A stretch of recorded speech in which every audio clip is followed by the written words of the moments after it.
Judge, can you hear me?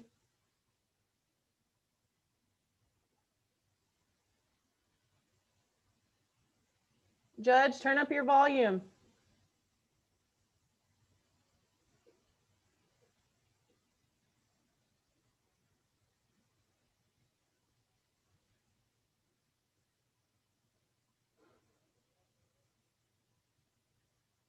I'm not able to hear you.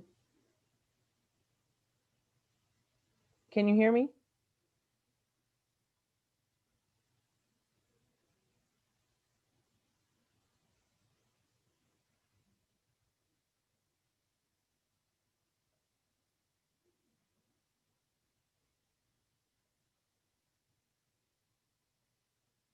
Judge, can you hear me? Judge, can you hear me?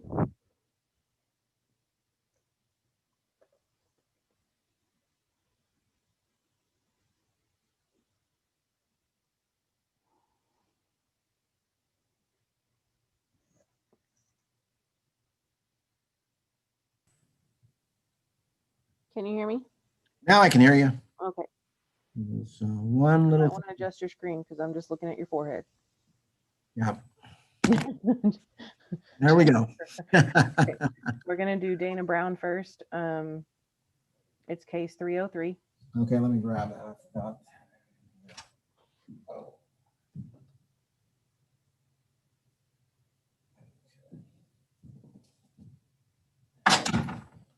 Okay. Okay. And her defendant is Jeremy Garces, but he did not show. Okay.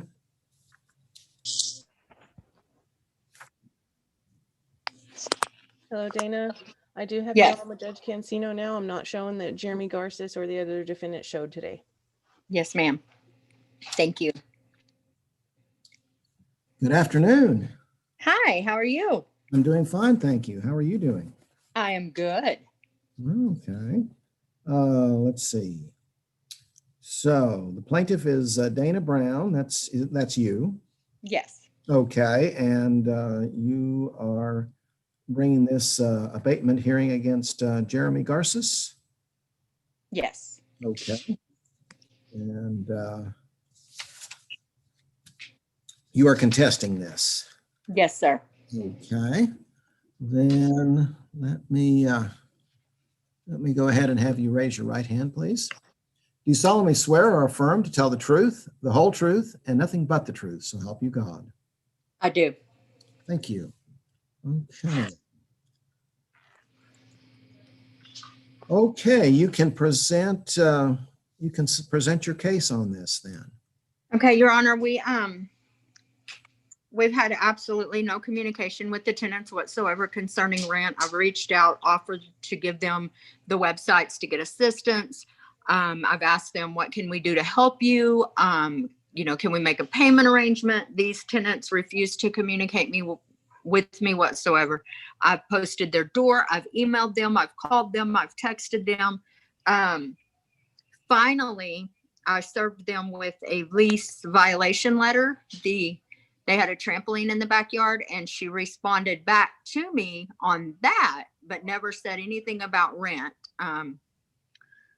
I went over there last week to check the property and to post it with an abandonment notice because the yard had a bunch of trash in it, so on and so forth.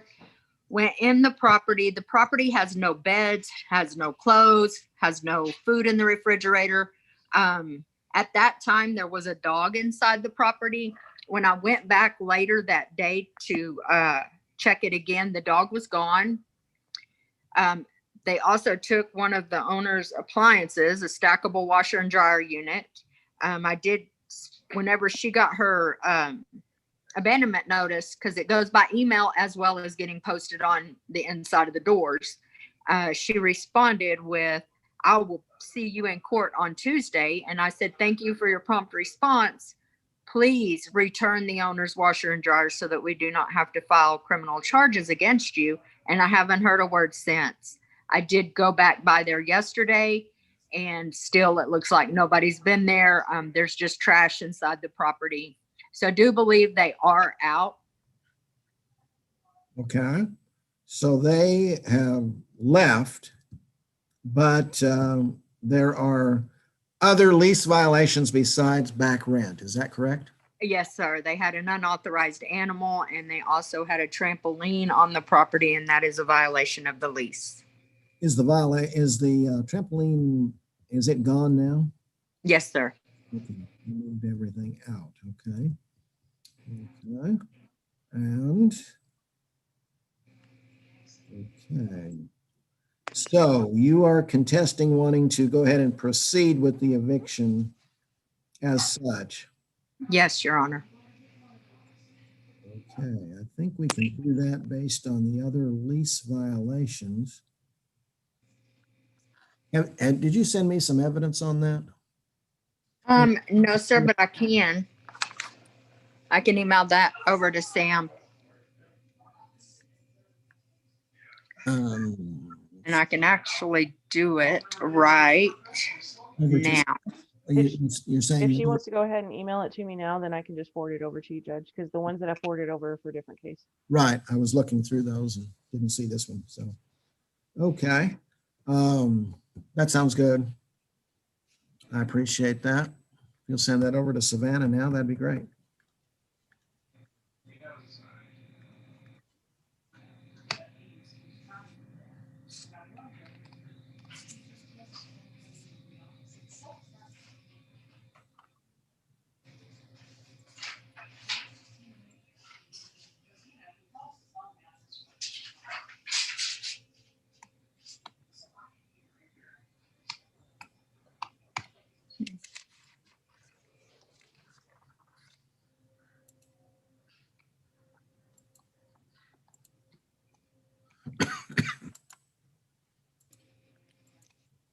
You want the abandonment and the lease violation? Yes. Are you doing it? Do you have it? I think.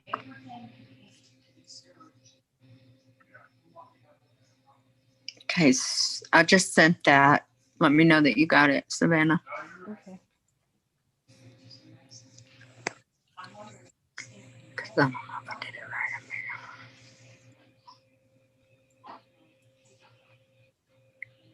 Nope, it didn't go. Hold on. Are you sending it to smborum@lubbockcounty.gov? I thought I did. Hang on.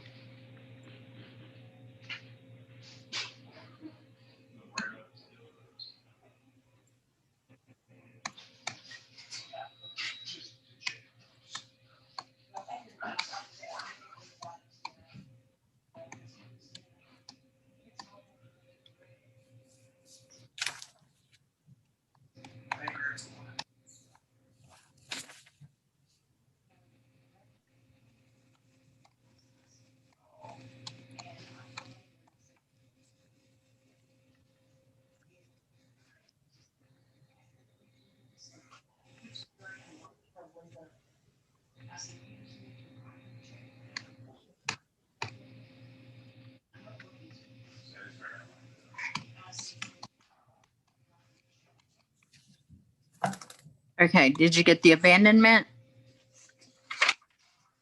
Okay, yes, I did get that one. Okay, lease violation is right behind it. Okay. You know Judge, I what? just forwarded that over to you. You might have to go scan that in because it's got the signature. The abandonment I sent over. I haven't gotten the other one yet.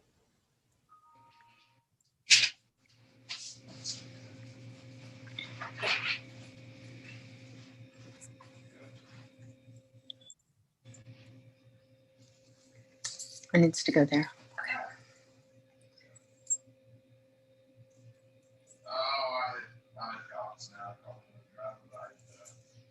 Okay, Judge, I just forwarded you the lease violation also. Do it. Do it. Do it. I'm doing it. Because it has the signatures. Savannah, that one didn't have my signatures. We're sending the copy of the original. Okay.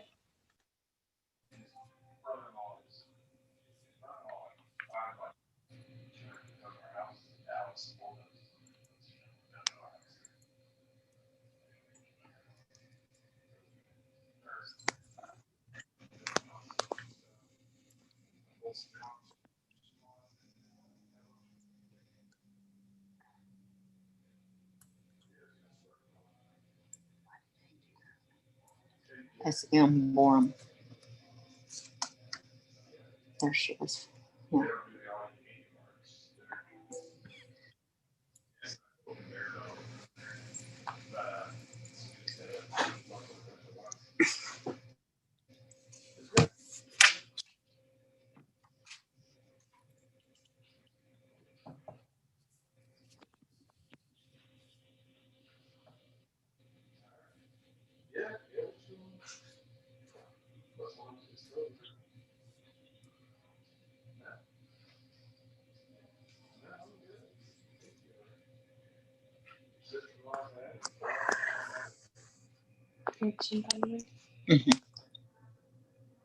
Okay, I just sent you the updated one, Judge. Okay, thank you.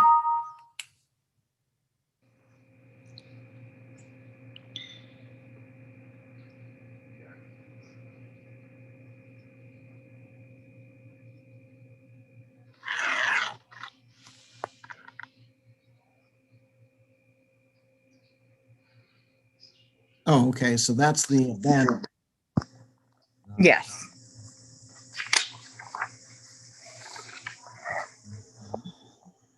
And the lease violation, was that, I didn't see anything on that form. Let me see here. Yeah, the second one she sent you is the one with the signatures. Is there one with the lease violation? I don't see anything filled out on the lease violation. Page. There should be another one. I just have one page, location rentals, notice of lease violation. Is there something marked? Maybe I'm not. Where's the one that you scanned? That was the abandonment. Did you get 3 Yeah. emails forwarded from me, Judge? Yes, Okay. looking at the second one that says the notice of lease. So the second one, that was just the one that was in my system. That's why we went ahead and sent the third one, because the third one is the original that has the signatures and the lease violation checked. Well, it does have the lease violation on it too. Okay, let me go back to the third one. Yeah, notice of abandonment. And back of a washer and dryer. And was anything else listed besides the washer and dryer And the trampoline. listed in here?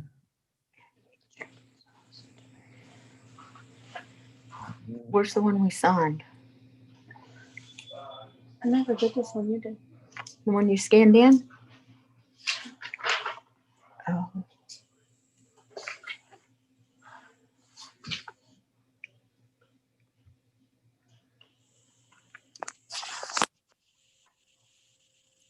This one just talks about the washer and dryer and abandonment. Washer and dryer. Okay, one moment, Judge. Okay. About the same thing. Mhm. Is that on here too? Yes. I need to know where our copy went.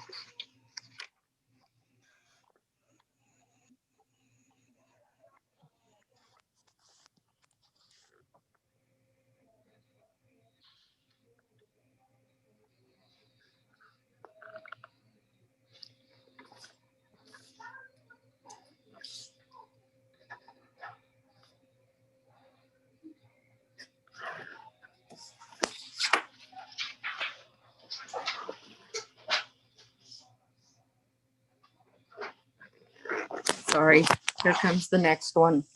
Okay.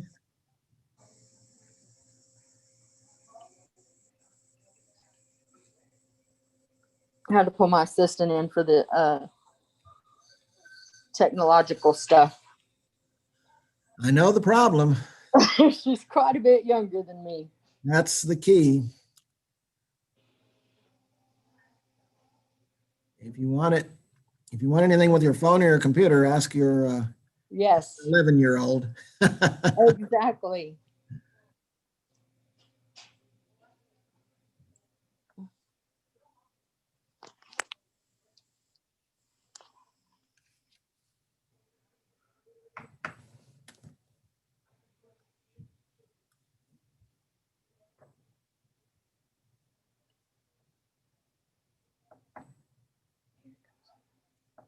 Okay, Savannah, here it comes.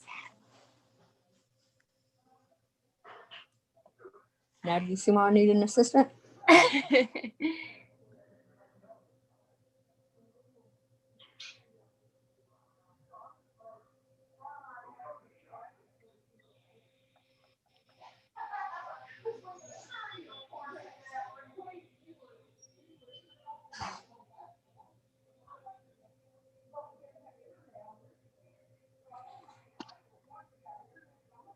Okay, Judge, I just sent it over. Okay, thank you.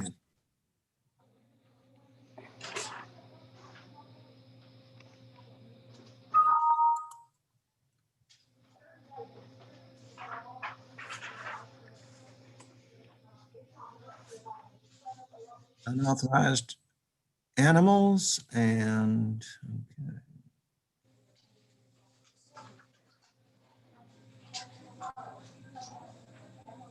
Washer and dryer and trampoline, okay.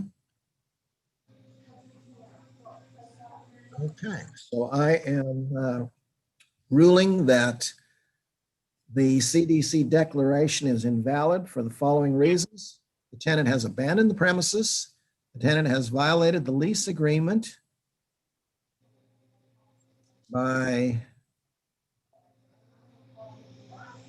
having a trampoline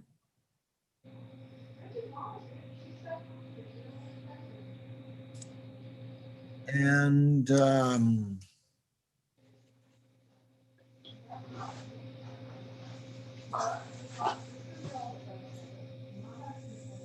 doing the washer.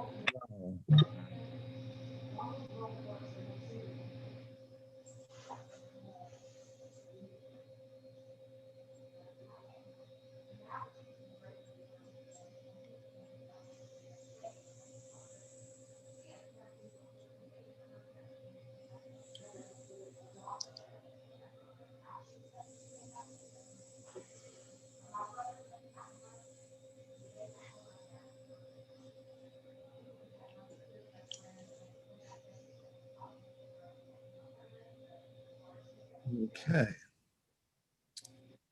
Now then, there is a back rent issue also. Yes, sir. One moment and I'll get you their balance. Since the declaration is invalid, then and they have abandoned, then we can proceed with the rent question also. Thank you, Judge.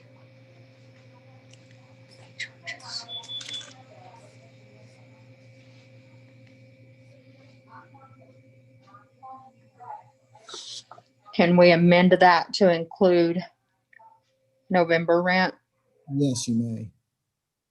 So that would be 4,500 in rent. Okay, so I'm ruling for the eviction and judgment.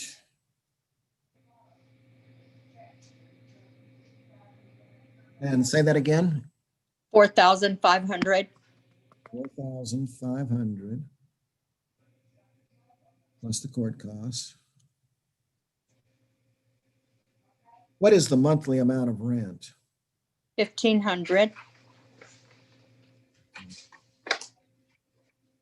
That's an expensive place. Yes, sir. So that was 3 months of back rent. Yes, Your Honor.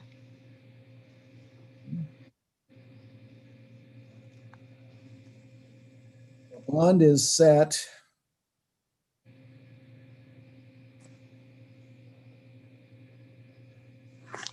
for the $1,500, 1 month's rent.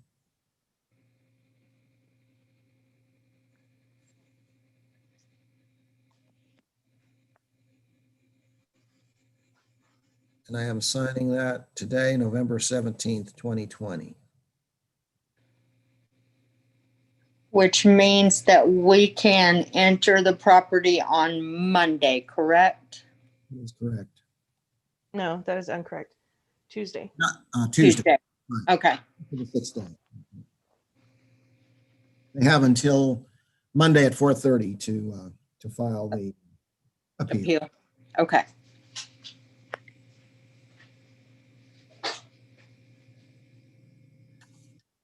Okay. Is there anything further then? No, sir, I really appreciate you. Okay, thank you very much.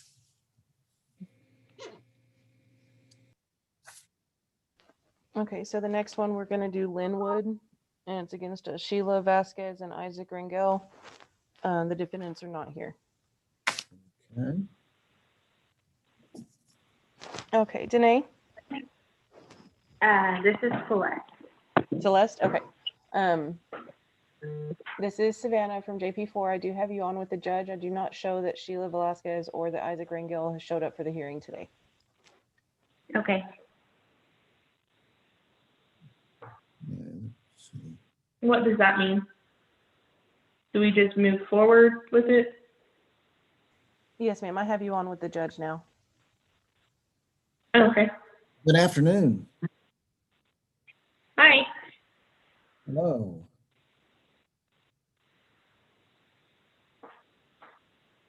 I'm just finishing up the last case here. Yes, sir.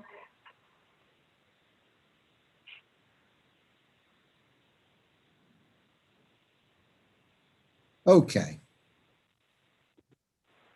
So we are dealing with, let's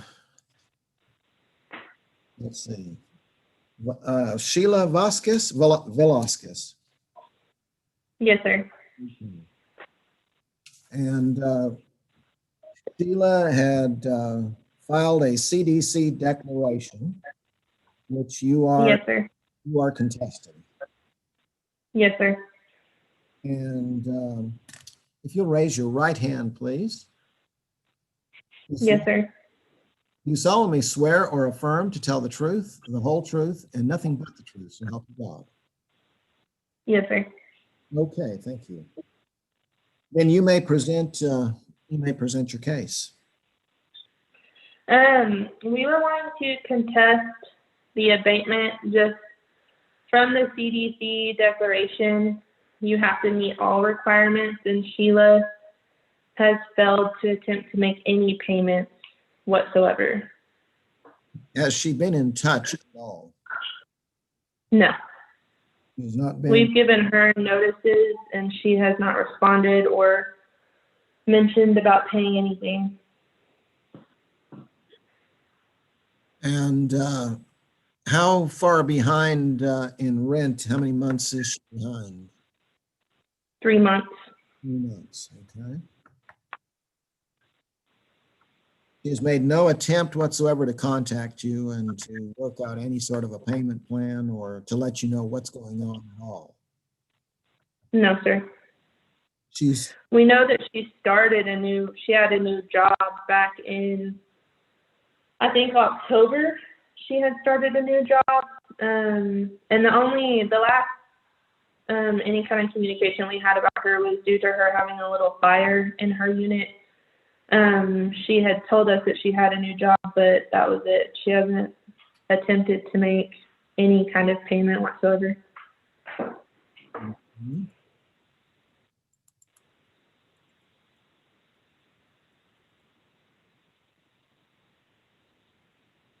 She has chosen not to appear today, and just because she has not had any contact with you. I can, on your testimony, the court finds that the declaration is invalid because no attempt has been made to make payment arrangements. Yes, sir. You said there was a fire? Yeah, she was cooking and had a little grease fire, but it didn't do any damage. Okay. That's good. Just a few little smoke areas on the paint, but that was it.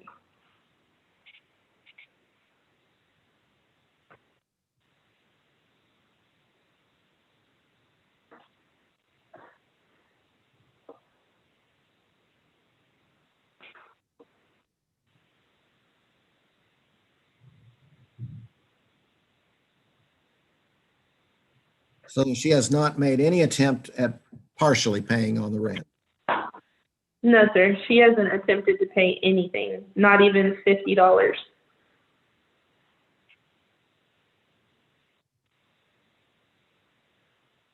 And how much is the rent?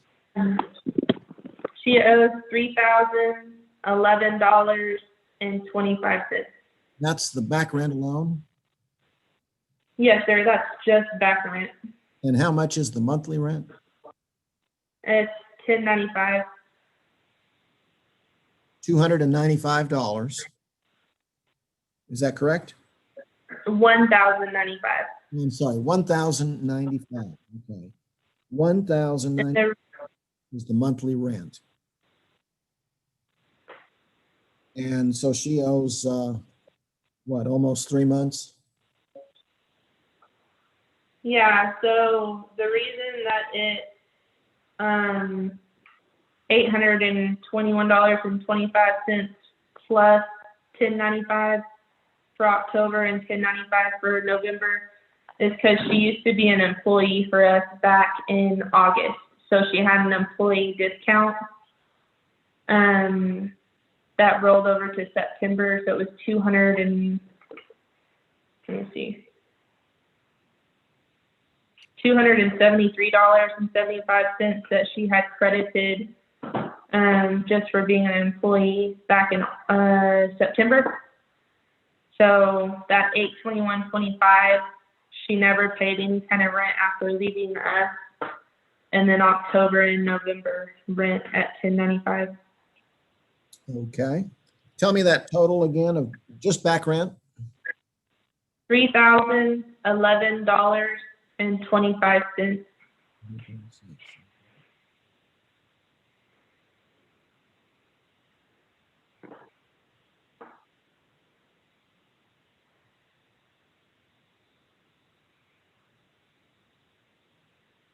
Okay.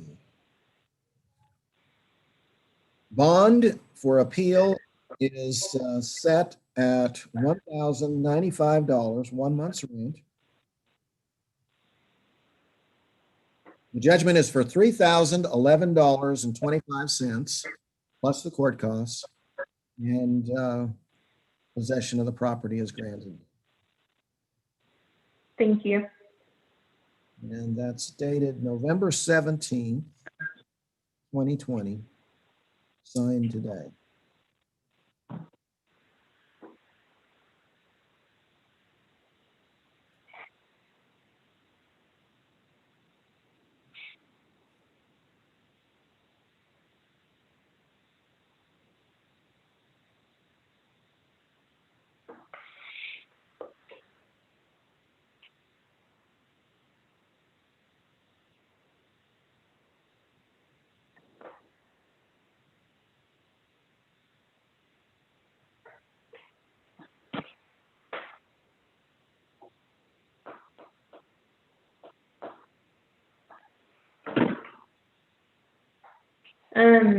And then we can file the writ 5 days from now. Yes.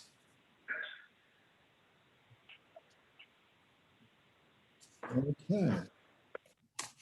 Yes, you may. Okay. I think we've got everything taken care of on that. Is there anything further today? No, sir, that's it. Okay. Well, then have a good day. Thank you. Thank you so much. Okay, the last one is the emails that I sent you. I sent you 3 earlier today, and then I just sent you, there was a 4th one. Well, really, the 4th one, that's, you just sent it? Mm-hmm. Okay. I've got a lot of pictures and stuff. It's the Steve Clark against Ashley Hewlin and Tracy Garcia. They've done an eviction hearing, and then they did the abatement hearing, and now they're appealing the abatement due to new evidence.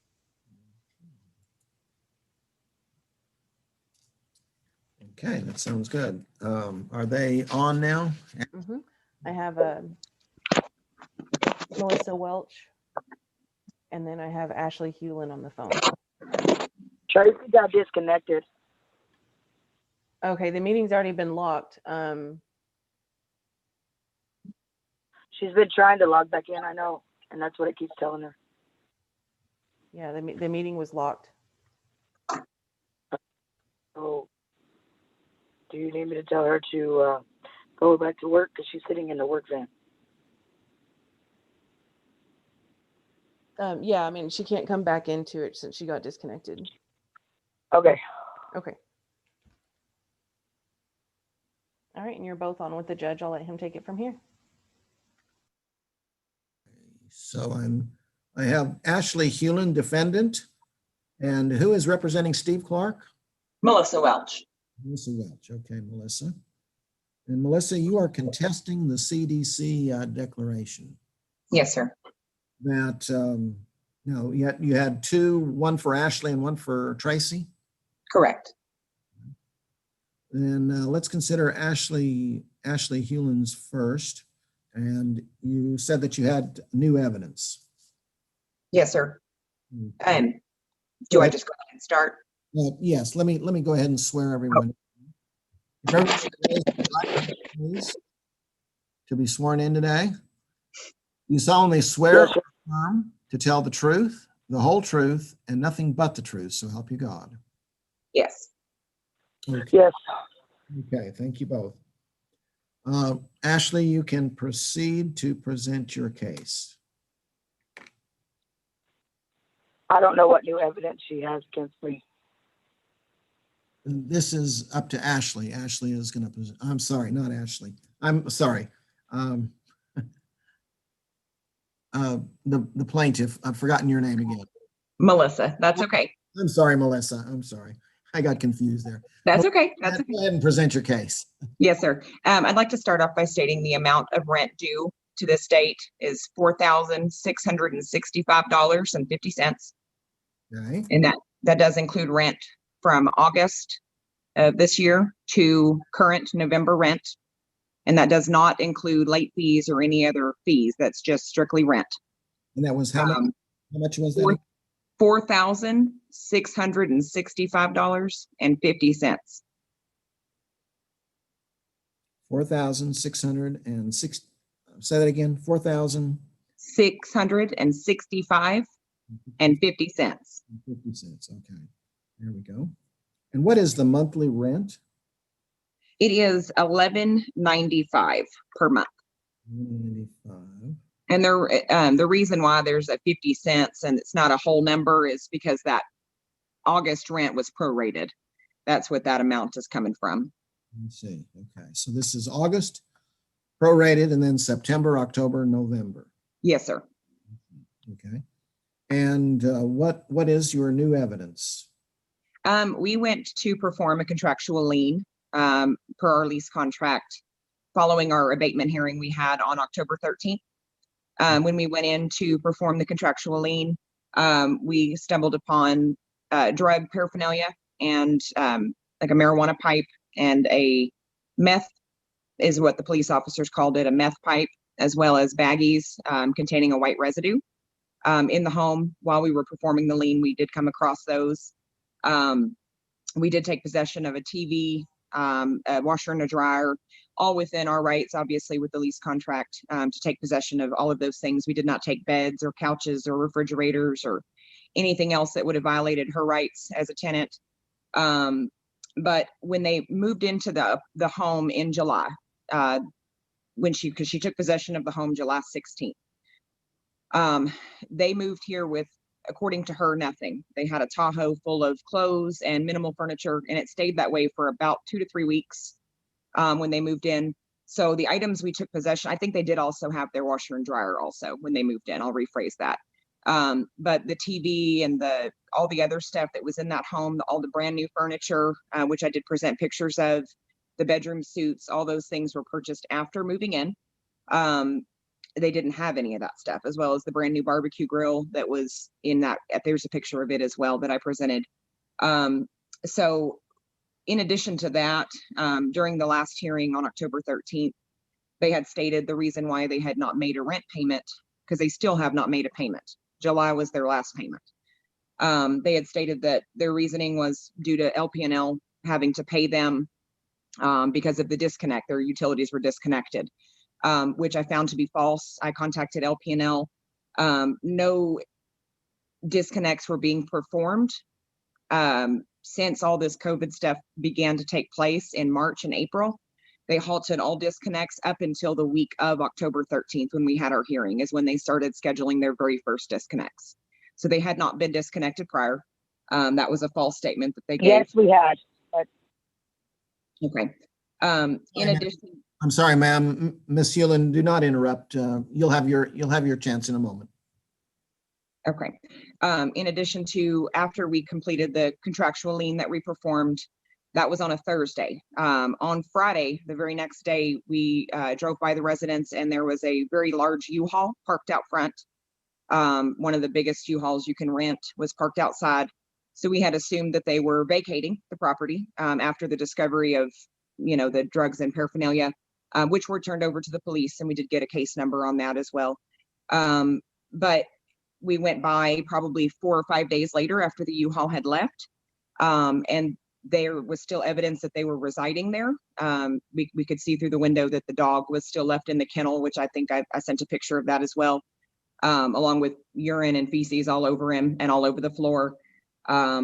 So once we had realized that they had not vacated, that's when I contacted the court to try to file for a second abatement hearing on discovery of new evidence. We feel that as though they can support a drug habit and purchase drugs, that they should be paying their rent, that's not something that's, should get in the way of them paying their rent. The other thing, there's been no assistance applied for by them. I've reached out. They had stated that the Catholic Family Services on our last hearing is who they had reached out to and applied for assistance. I contacted the Catholic Family Services directly, and there was no record of any communication between either Tracy or Ashley requesting assistance. So that was also a lie. And then once, let me think here, the money order that they claimed initially back, and I don't know if you remember this, but September 15th was our very first hearing we had. They had stated that they did have the rent and they had paid it with a money order that was dropped at the wrong residence. And that's where this all began, because they fell a month behind. They had never claimed that COVID was a reason as to why they were behind in rent. It was strictly because they had lost their money order, which they claimed that they dropped it off on the wrong street. I believe 56th Street was the street they said they dropped it off at. During that initial hearing, I was not able to make contact with the resident of the address where they claimed they left it. And they did state on record that they had spoke with that tenant or that owner of that home, and that person had stated that they returned the money order to the post office. I did make contact with that lady. That was also false. There was no record of Tracy or Ashley communicating to her. She was really confused when I asked her about a lost money order or if she had received a money order in her mailbox. She had no knowledge of anything I was speaking about. So I did check both 56th Street and 54th Street, which are both sides of Steve Clark, because he's on 55th Street. So I did check both of those. And lastly, during our last hearing, we had discussed income and how they were affected by COVID. And Tracy had stated that she had lost her overtime. And that was really the main reason why they were struggling. Ashley was receiving unemployment prior to our last hearing and had just started a new job with a hotel. I calculated the income based on what Tracy had stated. They were receiving, including Ashley's unemployment, approximately $3,500 per month. And that was before Ashley's income. If you calculate it based on 40 hours a week and that hourly dollar amount that Tracy had claimed she was receiving at that time, that would put them receiving $3,500 a month. And I'm not sure what Ashley is making now with her new job, but that's without that. So we feel as though they don't fall under the category with the CDC ordinance to where they're affected by COVID. They're both still working, as to my knowledge, they're still working and receiving income and able to furnish their home, with new beds and new sofas and brand new furniture. And they just chose not to pay rent, during those times. So it wasn't that they were unable to, it was that they just chose not to. And then my question is, during also on that CDC form, it states that they have no other options on where to live. They would be homeless. My question is, where did they move all of their belongings? Because they did load in that U-Haul all of their bedroom suits, the dressers, the entertainment center, their refrigerator. Pretty much everything else was removed out of that home with the exception of clothes and mattresses and some kitchenware, and then a lot of trash, obviously, you could see in the pictures. That's all that's left. So I'd like to know where all of their items and their personal belongings have moved to and how they could afford to rent a U-Haul the very next day and remove all of their items if they have truly nowhere to go. Okay. Is there anything further? No, sir. Okay. Then let me go to Ashley and Miss Hewlin. Do you have a defense? Yes, all the belongings that I'm sorry, I'm a little hoarse because I'm sick, but all the belongings that she's talking about, we had prior to moving into this house. The TV was purchased like 3 years ago. The grill was purchased a year ago. Our washer and dryer we've owned for 3 years. So I don't know where she's getting that we did not purchase until after we moved in. As far as me telling her that we lived in our Tahoe with just the belongings that we had in the Tahoe, I never once told her that. I told her about us living. We had took over a lease for someone, and when the property management found out, they made everybody get out. But they were very lenient and let us stay until we were able to try to find a place, which turned out to be the scam. And she agreed to admitting that she had tried or putting the name down or whatever. As far as the drug paraphernalia, there was no meth. It was a weed pipe, and it was not weed. It was from the CDC store, and I have the receipt for it because I have to smoke that stuff for my migraines. As far as her not putting everything on the list that she took, there's 3 items that she took out of my house because she was digging through my nightstand and my dresser, and she took a diamond necklace, a ring, and she took a wall decor that was not on the list as well. I don't really recall what else she said, but I also lost my job due to her the day after court when you told us that we had until January 1st to catch up on rent. We had all intentions of paying something towards rent on Friday, but the cops told us that because of the clause that they have in the lease agreement that we still have not received. So we have no idea that there was a lien like that or a clause in the lease agreement stating that they can come in our house and take whatever they want anytime they want.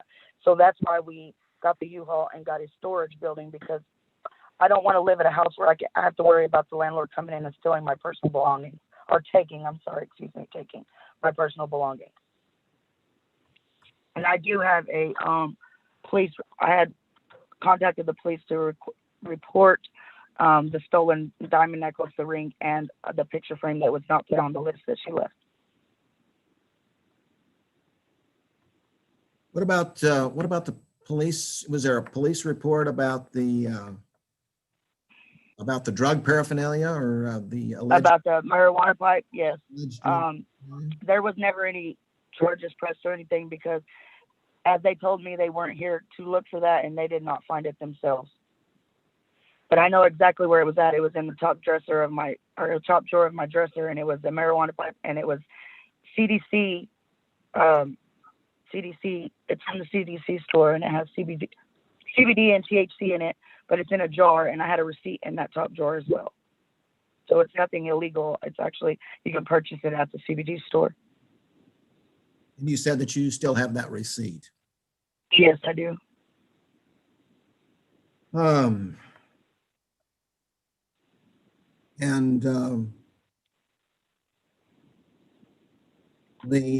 The furniture, you are testifying that all of the furniture and the grill, etc., were all purchased before you moved into this premises? Yes, sir. Okay. Because we had moved our stuff into this house out of another storage that we had our stuff in. Okay. I wouldn't move into a 3-bedroom house with nothing, only the belongings that were in my Tahoe. That doesn't make sense.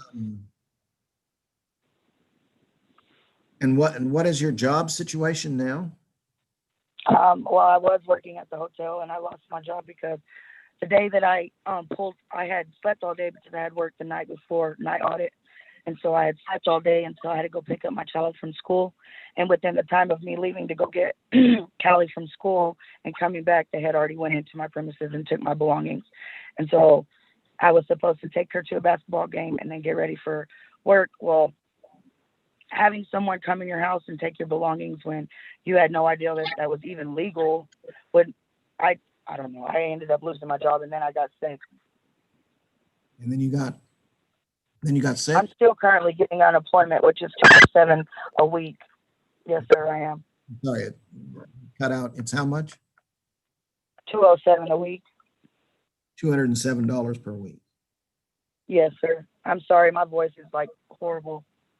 No, it was just a computer or a okay. mic glitch there that it squeaked. Okay. Let's see. So,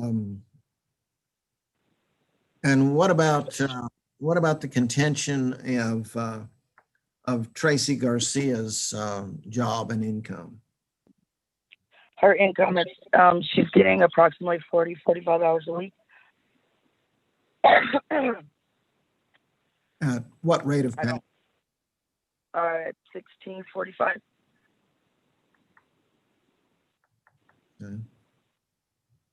And your contention is that there was nothing illegal in No, sorry, because that CBD pipe is not illegal. And okay, let me go back to ask. I've forgotten your name again. Melissa. I'm sorry, I don't have it written down, so I can't even cheat and look at it. That's okay. I should write it down, actually. Then it'll be, I won't have an excuse then. If you would present any evidence, you sent me pictures of the furniture, but what evidence do you have that the furniture was recently purchased, or that it was not, that it was purchased after they moved in?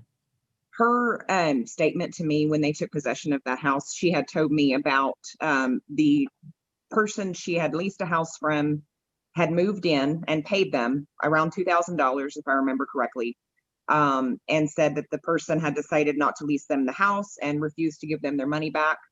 And so when she moved into our house, she told me during that time, because she was driving an older model Tahoe, it was a gray older model Tahoe at that time. And she had it loaded on the top and the whole back seat loaded when she signed her lease contract. She had stated that those were the items that she had. So it was her word, basically, is all that it was. We did enter the home after they moved in to hang mini blinds in there. That was approximately a week after they had taken possession of the home. There was nothing there aside from one mattress and then some clothes and dog kennels. And that's pretty much all that was there. So I can't prove that she didn't have it already, but she didn't have it at the time she moved in. I could probably locate the serial number of the television and research that to find out the year model of it, because we do have that in our possession. We did also take a video the entire time. We always video our liens, just so that way there's no discrepancy as to what was taken and what was not. So there was no jewelry. We did look for jewelry because that is a valuable item that we can resell in exchange for rent. So if we would have come across some jewelry, we would have absolutely taken it because we are within our rights to do so. The pictures of the paraphernalia and the pipe that she's claiming, the little blue pipe in the picture, that is a marijuana pipe. It did have marijuana residue.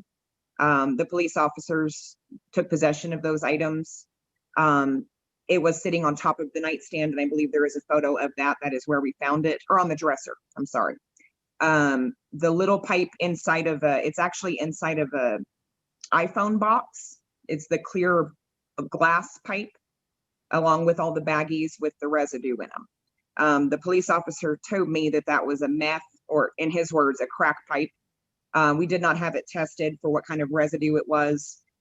Just I called the police as soon as we came across it. I opened that box because I thought it may be an iPhone, because it was sitting in an iPhone box. So we were going to take possession of the iPhone because it is another item that we can lien so long as it's not their primary phone. So we were going to take that as well. And that's when I discovered the pipe. So there were 2 pipes and then probably 6 to 8 little plastic baggies with a white residue substance. And of course, the police did not perform the search, and they did not consent to a search since they were not home during the time that we performed the lien. Therefore, the police could not do anything aside from destroy it, just because they weren't giving permission to search by the tenant. So, and it also states in our lease contract that we are to perform contractual liens without the resident home. It is a rule in the state of Texas that we do perform those liens while the tenant is away to keep the peace. We're not allowed to breach the peace, so we can't enter a dwelling to perform a lien with a tenant present, which is why we went and did it while they were at work to avoid any kind of confrontation or police being called or an escalated situation. And Melissa, this lien was signed as part of the lease agreement? Yes, sir. It's on the standard Texas Apartment Association lease.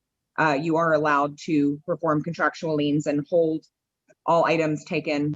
There's a list of exceptions, such as refrigerator, bed, 1 sofa, 1 chair, things like that we did not take. I've performed liens for 15 years and I've never taken anything that we're not allowed to take. We have to hold it for 30 days and then issue them a certified letter that we'll be selling the property and applying it towards debt. We do kind of estimate the items that we took possession of to be valued at anywhere from $500 to $800, which will come off of their total balance once the items are sold and they are notified. But we'll have to issue them another basically 30 days before we can go ahead and try to sell their items. So we've held on to them thinking that maybe they would go ahead and start making payments. We have a storage unit rented with their items being held safely, securely, in hopes that they would pay, and they still have not. So since July when they moved in, we have not received payment. But September 15th, our first hearing, you told them directly that they needed to make payments and at least attempt to try to resolve their debt by seeking assistance or by any other means. And we have not received anything, nor have any assistance companies contacted us. I've worked with several of these assistance programs with several other tenants, and we've had great success. They do get help pretty easily. I have a feeling that Tracy and Ashley don't qualify due to their income, because Tracy does make at $16.50 an hour. That's pretty good money. And I don't know that they would qualify for assistance unless somebody has tested positive in that home for COVID and has truly been laid off and is not receiving unemployment. The companies that I have spoke with have stated that it's easy to get assistance so long as they can prove the lack of income and prove that somebody in the home has tested positive for COVID and has not been able to work, which that's not the case here. It hasn't been the case since the beginning. So I'm not sure what she's sick with now. I'm not going to say that it's not the case now, possibly. But up until this point, COVID has not played a factor. COVID has been happening since March and April. So they took possession of this home in July. To me, they came up with $2,400 just about to move in for 1 month after they had just lost $2,000, according to them, to the other landlord. So if they have that kind of funds to be able to move in to a home, they should be able to maintain rent and paying their bills, with us being 4 to 5 months into the whole COVID pandemic already at that point. Okay. Is there anything further? No, sir. Okay. Let me go back to Ms. Hewlin and ask you, are you sick with COVID now? I haven't been tested. I just, Saturday, as far as, no, I have not been tested for the COVID, so I do not know if I have the COVID. No, I don't. It's getting worse and worse.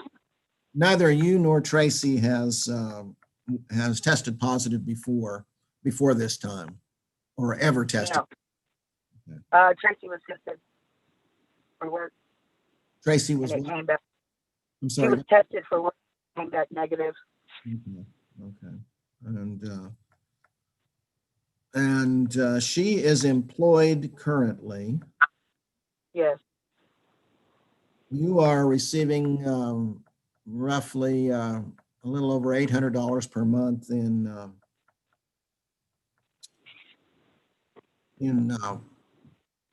unemployment insurance, correct? Yes. And at $16.50 an hour, that's roughly 30. It's a 33,000 a year income level. You said she's working about 40 to 45 hours a week. Yeah, something like that. Does she receive overtime for the additional hours over 40? The 5, yeah, I believe so. I wish she was on here because she'd be able to answer that for me, for herself better than I can. We have a problem because your unemployment it's your testimony prior that you were essentially laid off or unable to find work because of the COVID crisis. Is that Yes. right? Yes. Can you explain to me again how that was? My business, my cleaning business. I'm sorry, my throat works. My cleaning business did not. I started having clients tell me not to come because of the COVID. Because several of my clients are elderly people, as well as I didn't want to chance catching it whenever I went into their home. But may I correct, Melissa was on something. It was $1,300 that I was scammed out of, and the $2,450 that we came up with was it was actually out of my savings account, which drained my whole savings account that I have accumulated since I was 15 years old. That's the reason that we had the $2,450. So at the time that you moved in July, you were receiving unemployment. Yes. Okay. And I did not start getting unemployment until right at July. okay. The reason we had that money is it drained my savings. Right. And Tracy was employed all through this time frame. Yes. Okay. She did lose a lot of hours though. Okay, then on to the next point, and that would be, have you sought aid, and what was the answer? I did seek aid. However, the Catholic. I'm so sorry. I'm trying to drive is what I'm doing because I had to go pick up my daughter from school, and so I'm on the phone driving. That's why I'm kind of a little bit sidetracked, and I apologize about that. But I'm about to park here. Okay. Catholic Family Services did not help me. That is correct. She is very correct about that. As far as seeking other help, I have contacted several different places and have been unsuccessful. I don't know where she gets that it's easy because it's not easy. And what was the reason given by Catholic Family Services for not helping? I waited for a phone call back and I never received one. And I called them again, and the lady told me that she was going to need some more information from Tracy's job, and then she would contact me back, and she never did. Okay. And let's see. I had one more question.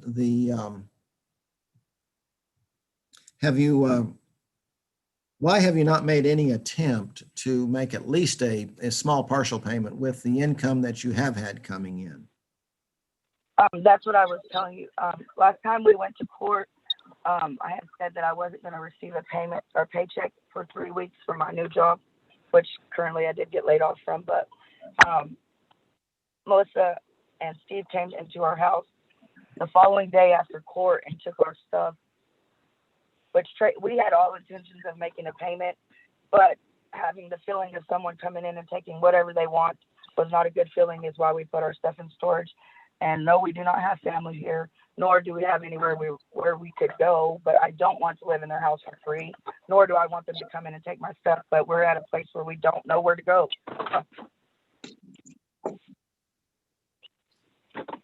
Have you been in touch with Melissa or anyone else? No, because the whole time that they were standing here when she said she came in and took our stuff, and then she immediately called the cops. Well, as soon as I pulled up and seen that they were in my house, I called 911 as well. And they stood out here on my front porch laughing the whole time that the cops were here. And I feel like they did it out of retaliation because you gave us until January 1st to try to catch up, and which we were going to try to catch up. I don't understand how it was fair enough for them to come in and take our belongings. Oh my gosh, it hurts to talk. Whenever it wasn't even January 1st yet.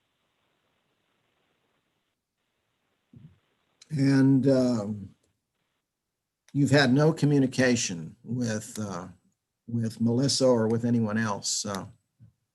I'm sorry, that is inaccurate. I did send both Melissa and Steve a text message stating that I would like to receive the lease agreement because we've lived here for, since August, as she claims, and still haven't received a lease agreement. She claims that she left one, but I never received it, nor did Tracy, nor did anybody else that lives in the house, which is my daughter, received the lease agreement. And I just wanted to see where it stated that they were allowed to come in and take our property. You did not have a copy when you signed the lease agreement in July? No, I signed the lease agreement on a Friday, and the following week, Tracy signed it, and on a Saturday, and Melissa stated that she would come and leave us both a copy the following day, which she never did, and we were both home all day. And that is my fault for not pressuring her until I realized that there was clauses or whatever in the lease. But no, we have not still to this day received a copy of the lease agreement. Okay. And after the initial payment, no payment has been made since the initial payment. Is that correct? I did make 2 money orders. And the very first time we were in court, the attorney that was representing me had showed you evidence that she gave me the incorrect address, which by all means, if she went and talked to them, I have no idea, but I did speak to that lady. And she had given it back to the post office because it didn't have a return address, because I assumed that was the correct address. And what happened to this money order, or to these money orders? The two money orders. I misplaced the receipts and was not able to get it back. So that was another additional $1,100 that I was out of pocket. Now, as far as since August, no, we have not. No, we have not. So you are maintaining that you lost the $1,100. So. Yes, we did. Yes, I made the 2 money orders. It was in two. I had the receipt.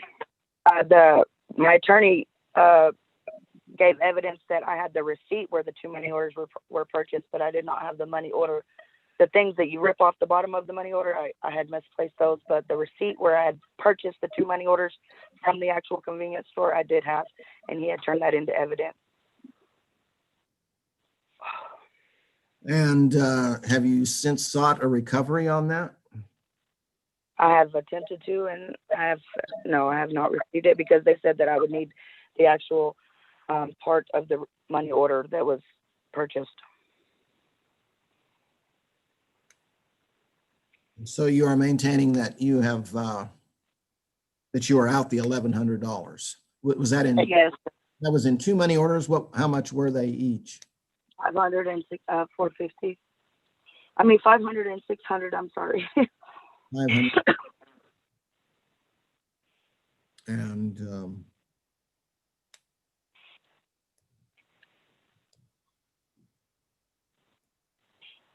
okay. May I address the court, Judge? Yes, Melissa, you may speak. Thank you.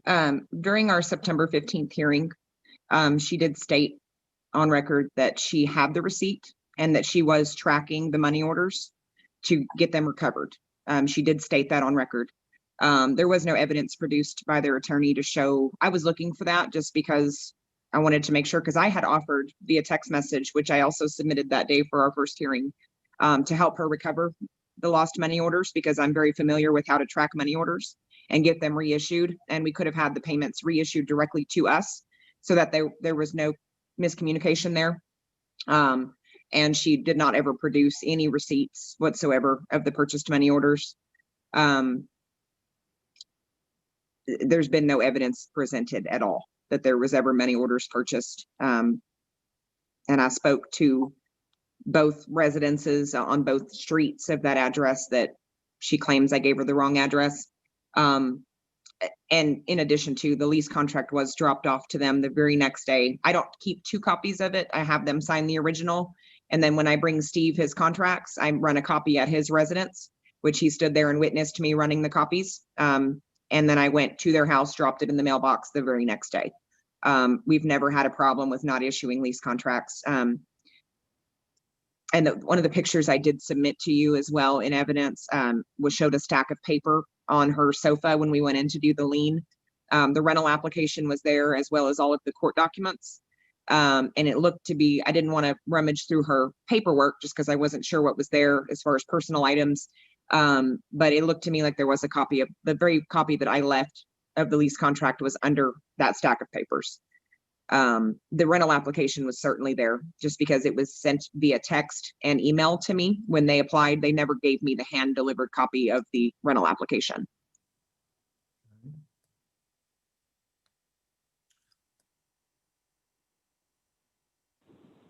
Yeah, that's all I have is the rental application. The lease agreement that you're seeing is from the house that we got scammed out of. The one that you sent me, you're saying, is the lease agreement that you say you were scammed out of. Yet the house prior to us living here, we had gotten scammed out of $1,300. That was their lease agreement. I never received the lease agreement on this 3411 25th Street. And if I had, I would be questioning the fact of them coming at my house and taking my belongings, because I would see it in the lease agreement.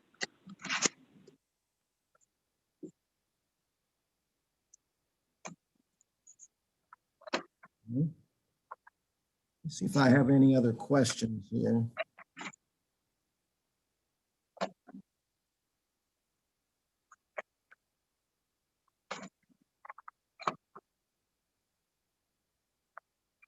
If you would like a reference on contractual liens, just for the record, it's paragraph 14 of the Texas Apartment Association lease contract, which is on the website, on the internet. It's everywhere you can find it. And it goes through the whole lien process of what we can take, how long we have to sell your items, and the whole standard procedure.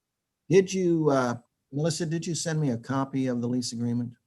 I believe on one of our hearings I must have, but if I did not, I can send it over to you right now. If you would do that for me, please. Sure. It's 8 pages, so I'm gonna scan it in real quick and then I'll email it to you. Just give me 1 second.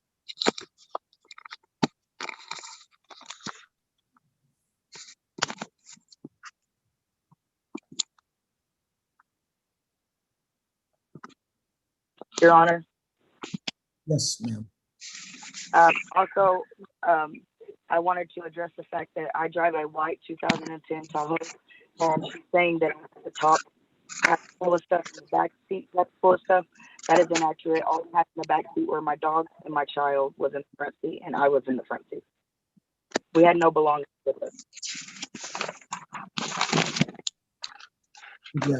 Suitcases or clothes or anything in the Tahoe? No, sir. No, sir. But you had the kennels for the kennel for the dog. You just had, Yes, because when we were asked to move out of the residence where we had taken over the lease, we had to stay in a motel for I want to say 3.5 weeks, and so my dogs were in kennels. Yes, and then all of our belongings were in storage until we found this house, or until we found the house that we got scammed out at 1300, and then we found this house.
Should I email it to Savannah, the same email I was sending stuff before?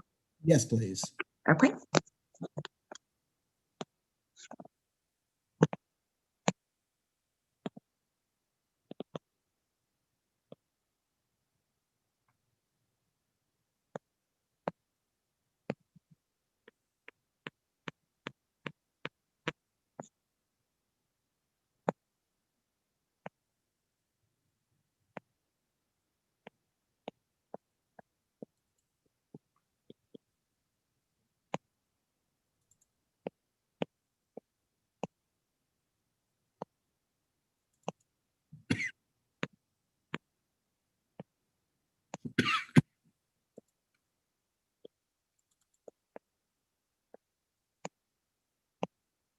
It'll be in two emails. Okay.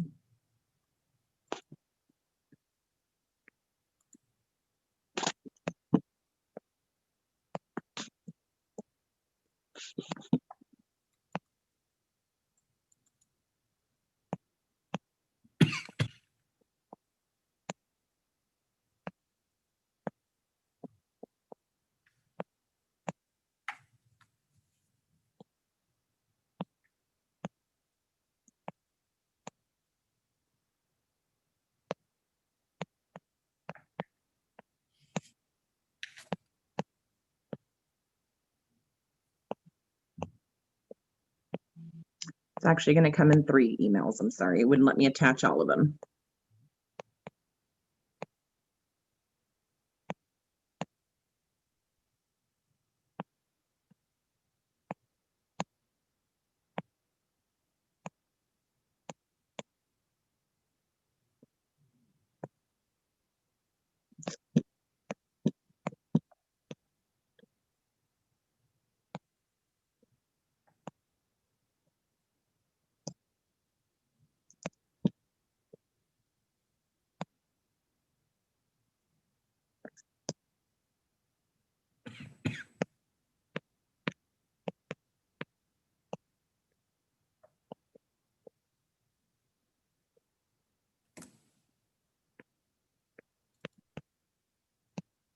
Have you received them? Let me check with Miss Savannah. Can you hear me? Yes. I had, oh, yep, they just came in. I was waiting on them. Mhm. I'm just going to forward this over to you, Judge. Okay.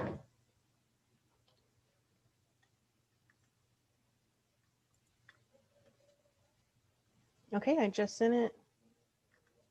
And Melissa, just to verify, there was 4 pictures or pages as far as attachments. Oh, there it goes.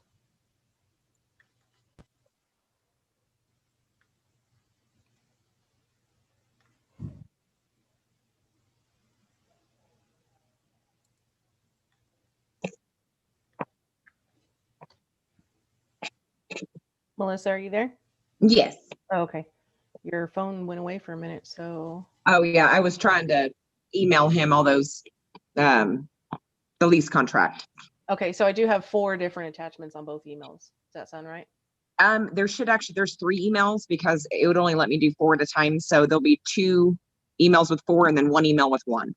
Okay, I'm just waiting on that last one to come in. Okay, perfect.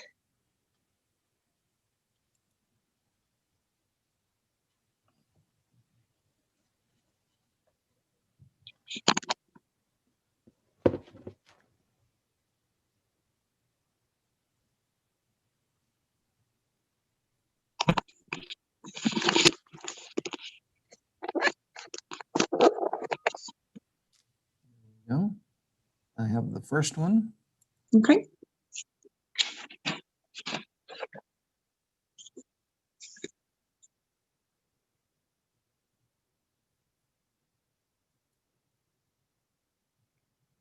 That's really small print. It looks much bigger. It's an 8.5 by 14 on regular paper, so it looks quite small. Can you refer me to the page that has the lien language? Yes, sir. It's page 2 of 8. So it's going to be, I think, the 3rd attachment that I sent you on the very first email, and it'll be paragraph 14.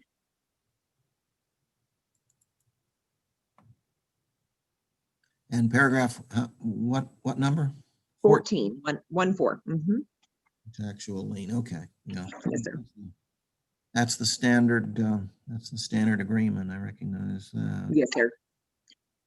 Yeah, this owner is a member of the Texas Apartment Association and uses all of their lease contracts, and it makes life so much easier for landlords if they would use the TAA leases because they're very cut and dry as opposed to private leases. That is correct. Water signatures. Yes, sir. And if you notice on the bottom of page 1, the very first, I guess it would be the second attachment, under paragraph 6, where it says rent and charges. Steve's address is listed there, 4311 55th Street. And it says Dropbox. And then the very last page attachment that I sent, Steve's address is also listed on that one as well. So his address is listed in 2 different places. And Ms. Welch, I haven't received that third one that has just the one page. I haven't gotten that yet. Did it send? Okay. Let me check. Hang on one second. Okay, sorry. That's okay.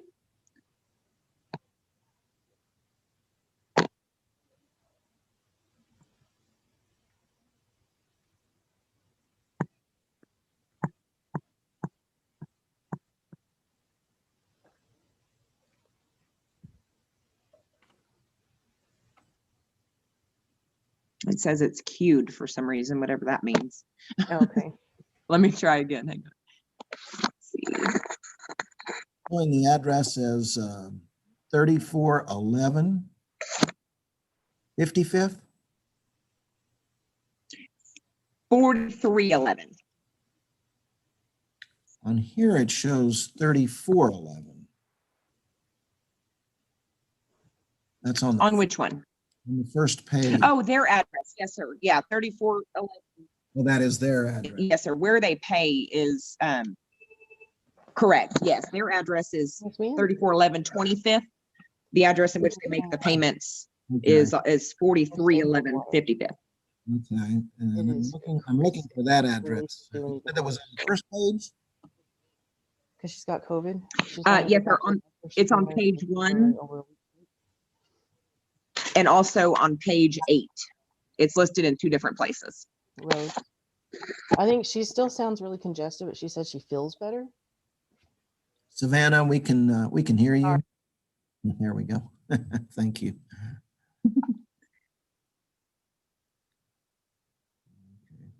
We have 2 clerks out with COVID right now. Oh, gosh.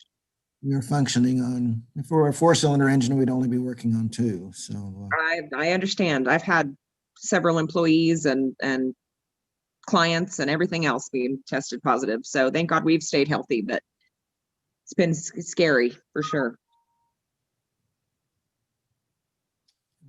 okay.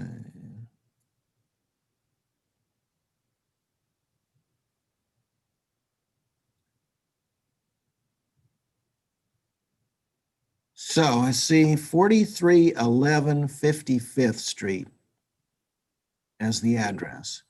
Correct. And the Ashley, where is it that you sent the money orders to? Which address? 4311 54th Street. 54th. Okay, I see. She stated Yeah, on but her I never, 18th hearing that it was 56th Street, not 54th, I believe. But I did check both residences on 54th and 56th. I see. Okay.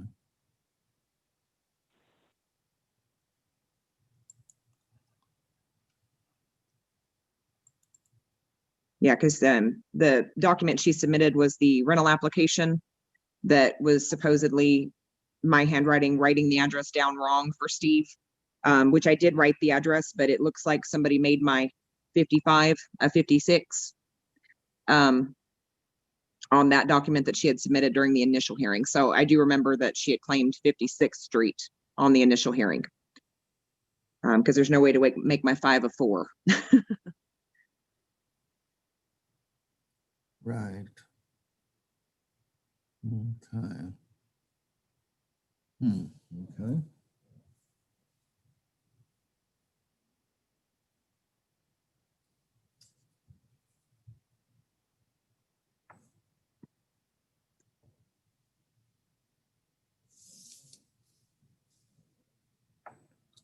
The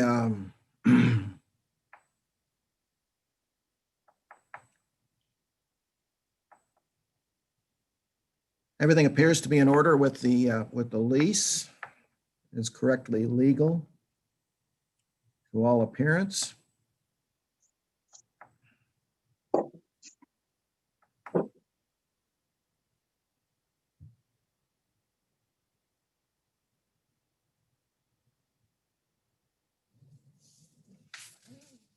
What is the amount of rent is $1,195 per month. Yes, sir. And so the amount owed here is almost 4 months. Correct. Well, yeah, because August was prorated. Because of the prorated amount. Correct. And when did they move in? July 16th. July 16th. So it was prorated, the month of July was prorated. Correct. And we accepted, we always take a first full month up front as well as a deposit. And then we prorate their second month. I see. Okay. So it was essentially took rent from July 16th to August 16th and then the prorated amount from August 16th on. Correct.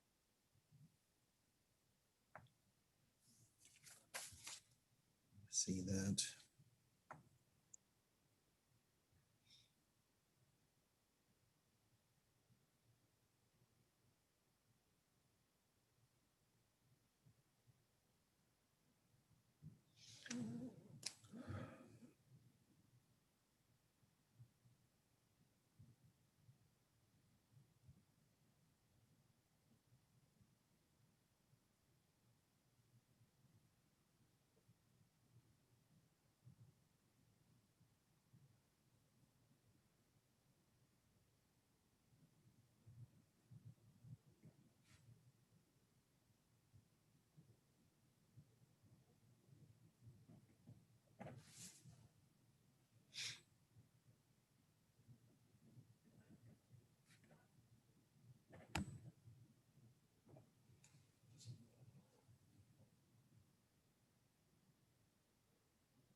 Your Honor, may I ask a question? Yes, Miss Hewlin. When we moved in on July 16th, on July 15th, I'm sorry, it was July 15th because, and then they had supposedly, or she says that she had put the 3-day vacate notice on the door August 16th. That's not even a complete month after we had moved in. Whenever I was under the understanding that I was supposed to pay on the 15th, me and Steve Clark went back and forth, and he said that was fine for me to pay on the 15th, which I did the money orders.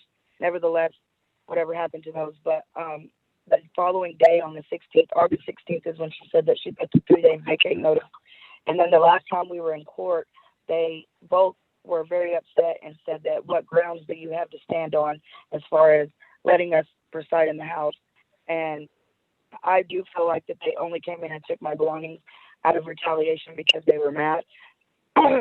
So I don't understand why. I get that the lease says whatever, but I still don't have a copy of the lease.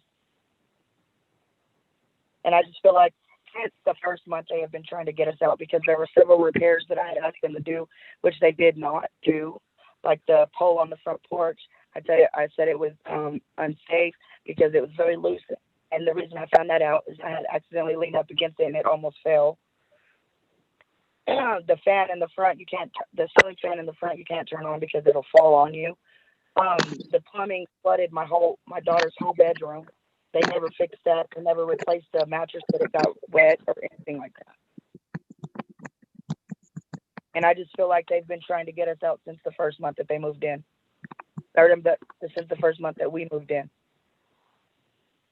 And trust me, if I would have known that they were going to not, I mean, I don't understand. I don't want to be in this house no more than they want us to be here, but I don't know where else to go. And we signed the agreement. And that was also after I had told her, after we signed the lease agreement, we had to go out of town. And when we came back, we said that there was too many things wrong with this house. She had agreed to fix the repairs, which still haven't been done. But she told me that since we had signed the lease, we were stuck here. So we were going to pay the rent. That is not why we're not paying the rent. Due to loss of income is why we haven't been able to make the rent. And the fact that they came and took our stuff, so we can't even wash our clothes or anything like that. For school, that's another, we have to pay to go to the laundromat. That's another amount of money that we're out too. And also the fact that whenever she's seen my washer and dryer and the table on the front porch, she said that they were cute. And it's funny how she took only the stuff that she said that she liked. Because I had wall decor in the kitchen too that she didn't take.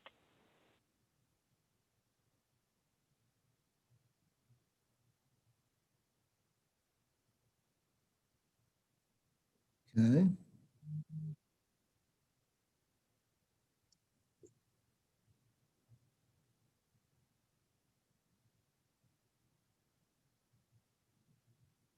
I apologize. That's all, Your Honor. Okay.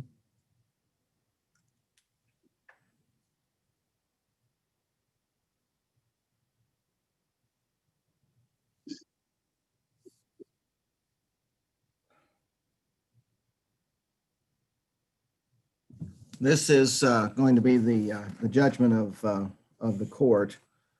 I am finding that the declaration is invalid for the following reasons. The tenant has not communicated with the landlord and has made no partial payment attempts in the entire time since the eviction hearing back in September. They have not communicated about relief attempts either. Income, as I see it, is roughly in the $33,000 per year range based on the $16.50 per hour. And with the $207 per month per week in unemployment insurance, that's over $800 per month, which is roughly around $10,000 per year. That would make total income roughly $43,000 per year, which should be sufficient to at least make a partial payment during this time.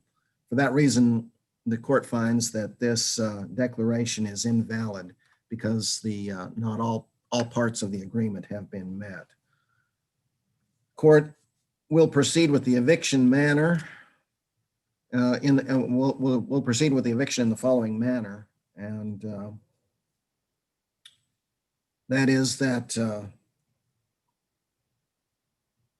$4,665.50 is the judgment, plus the court costs. Bond for appeal is set at $1,195. That's 1 month's rent.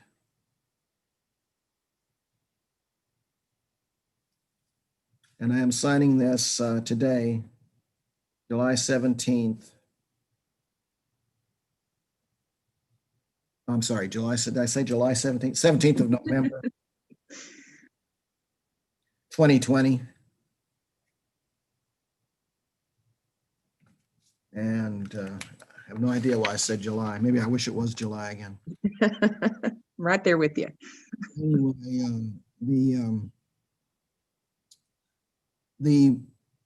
you have, Miss Heelan, you have a 5-day right to file an appeal. The $1,195 bond would be required to be paid to the court during that time. You must be out of the premises on the 6th day. You have essentially till Monday at 4:30 p.m. That is when our office closes to file an appeal.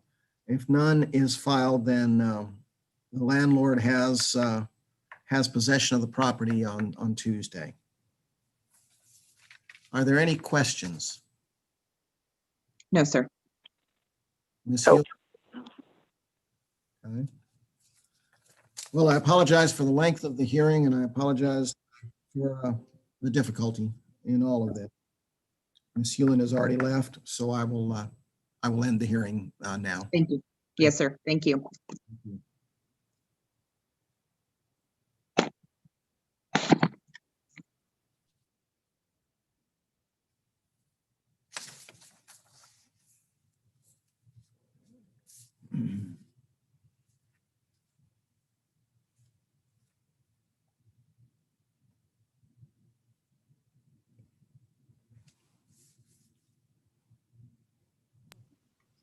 Is that it, Judge? That's it. Okay.